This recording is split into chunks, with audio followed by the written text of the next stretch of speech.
Tayo ng aming tanghalian. Paborito ng bayan. Malamig ang panahon. Tayo tayo ng tubig. Ayan. Sa kalahating baso, gawin natin yung ating sampalok. Pakukuluan natin. Inakyat ko yan sa Mount Arayat.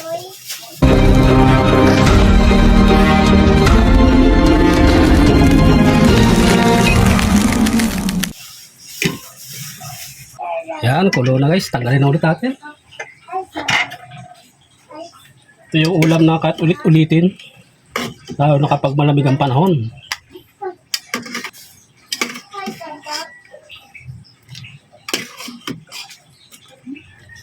Tama-tama, tagbunga ngayon ng sampalok. Kung araw, hinihingi lang namin to. Akyatin mo lang, kahit nga wala pang paalam. Pasalamat pa sa iyo yung may-ari ng puno. Nabawasan yung kanilang walisin. Kamatis, 24, dalawa. Isabay ko na yung ating liempo.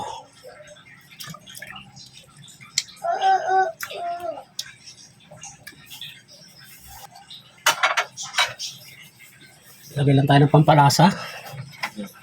Patis. Para pag pinapalambutan natin, lumasa na. Bahagyang bitchin. Okay, palalambutan natin muna yan. Guys.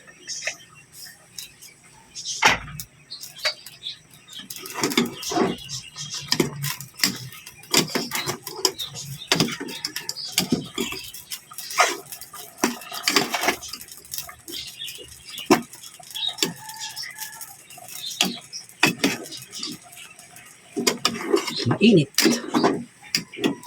Muntik nang matuyuan ang sabaw. Add tayo ng water.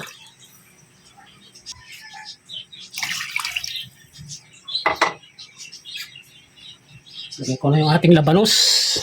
Medyo matagal-tagal to. Medyo makapal yung aking gayat. Palalambutin ulit natin yan. May ulit. Yan, malambot na yung ating labanos. Susunod ko na yung ating sitaw. Sarap na naman itong mga bata na to sa kanilang ulam. Marami pa naman akong siling green dito. Kaya lang ayaw nila ng manghang eh. Okay, palalambutan ulit natin yan. Kahit simpleng sangkap lang. Wala tayong gabi. Masarap sana kung may gabi. Okay na yan. Malang gulay ngayon guys.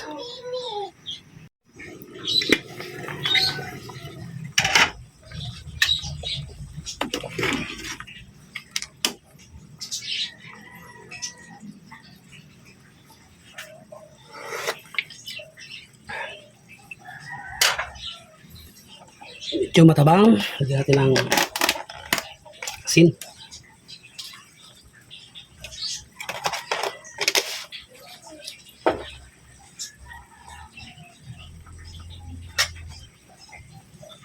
Lagay ko na yung pang-asim natin guys.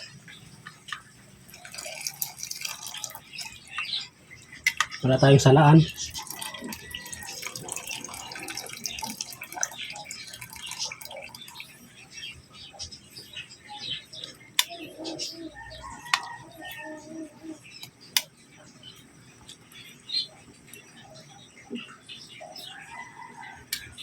Sarap to, natural na asim.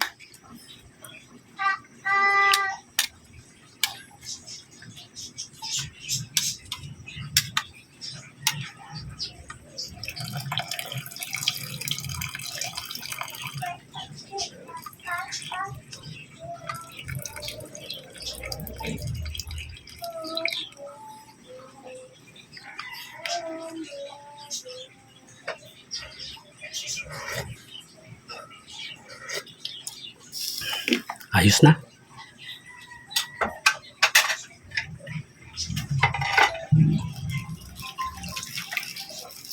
Ito na to.